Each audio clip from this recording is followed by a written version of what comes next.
Just his presence. Because he was carrying the glory. Now you don't believe me. He went up on the mountain of transfiguration and just broke up.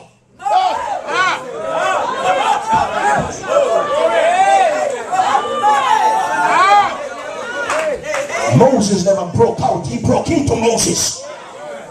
And Moses' face started shining. And Moses got to put a veil. But Jesus on the mountain, he broke up. And Peter, who was sleeping, John and the eye opened, they saw another being. And they never said, Jesus, it is good. He said, Lord.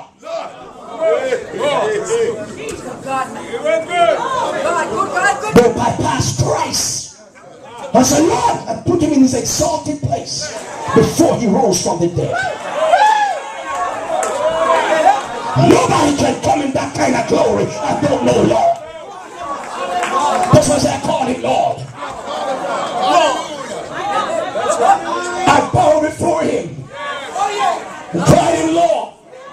It was the same Peter that kept the revelation that said, thou art the Christ, the Son of the living God. But you notice something, he progressed more and more because God always gives progressive revelation. So when he come into the raw glory, he said, Lord, it is good. I'm not knocking nobody, but there's no way you can be anointed by the power and the fire of God and do not know that Jesus is God. Absolutely impossible.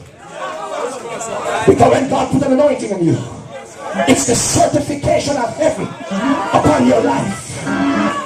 God certifies you. God qualifies you. You Shama, you are authorized. That's why I say I'm qualified and I'm authorized and I'm not hiding no more. For these signs shall follow them that believe in my name. They shall cast out devil. That's why I say I'm authorized.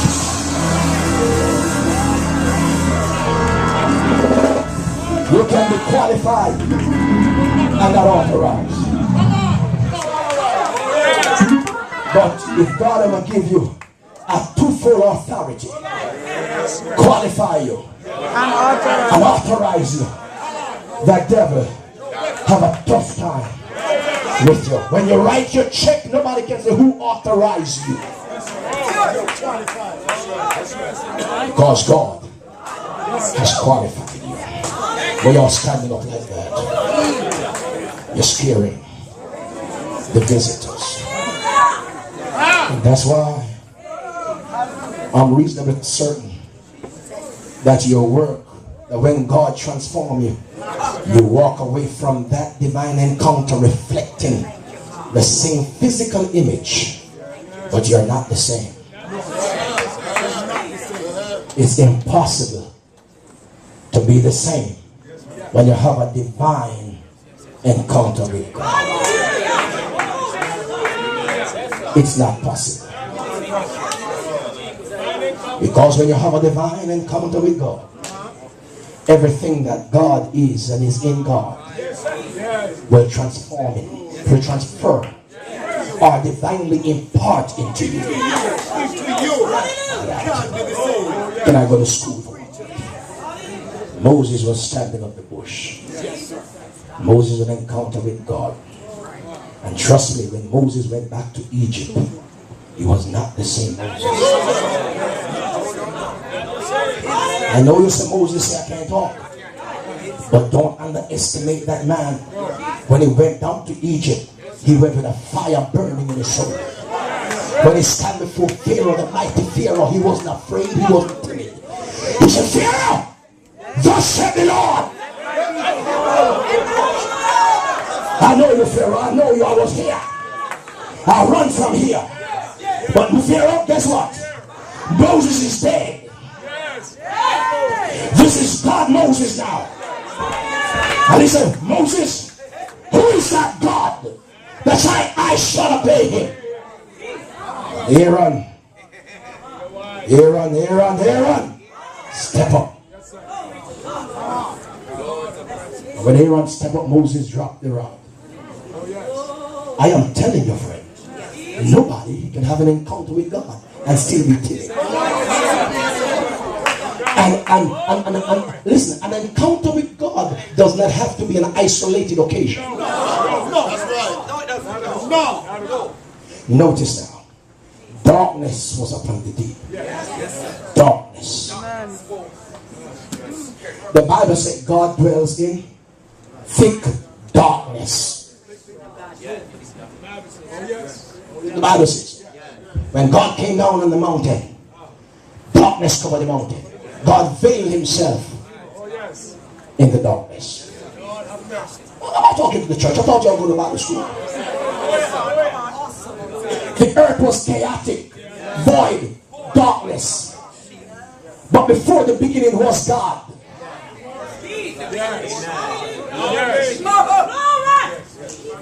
God hides himself in thick darkness because his glory has to break out. When God stepped up in Genesis chapter 1 and started speaking, he just reversed the darkness. All right, let's take it slower because you're messing me up. When Egypt was after the Israelite, Yes. when they look up, they saw the light, pillar of fire, light. When fear almost catch up to the Israelite, God has moved from above and stood between the enemy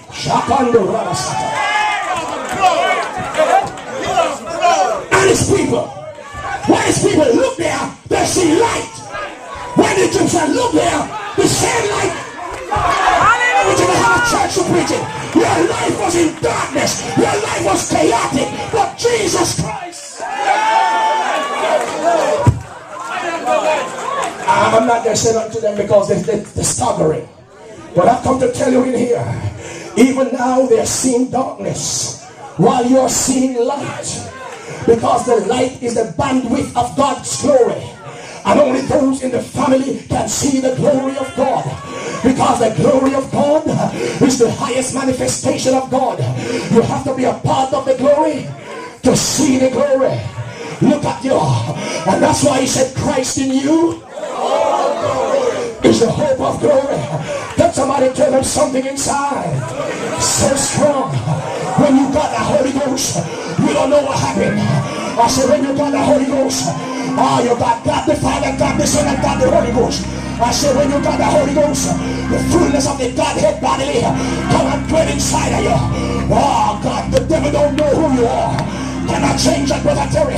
The devil know who you are, but you're afraid to identify yourself and tell the devil, I am a child of God. I am a son of God. Can I preach you in here? I'm connected, divinely connected to God. In me dwelleth all the fullness of the Godhead bodily. You cannot have the Holy Ghost and don't have the Father. You cannot have the Holy Ghost and don't have the Son.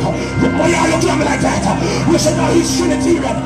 Yes, I'm Trinitarian. I believe in the Father, the Son, and the Holy Ghost, because these three are one, and his name is Jesus. Somebody shout Jesus. I said, what's his name? Jesus, because he's inside of me. Somebody shout hallelujah. I'm gonna land this one. No, I'm not a part of the Godhead. Let me clear that up. But the Godhead is in me. Jesus, my elder brother, was not a part of the Godhead. But the fullness of the Godhead was in him. It dwells in him bodily, and it dwells in me. If you know the Lord is keeping you, man, no more hiding. I said no more hiding. Step up to the plate, man, and talk like Jesus talked. Step up to the plate, man, because Jesus challenged us. He said, the works that I do, you shall do also, and greater works than these shall you do.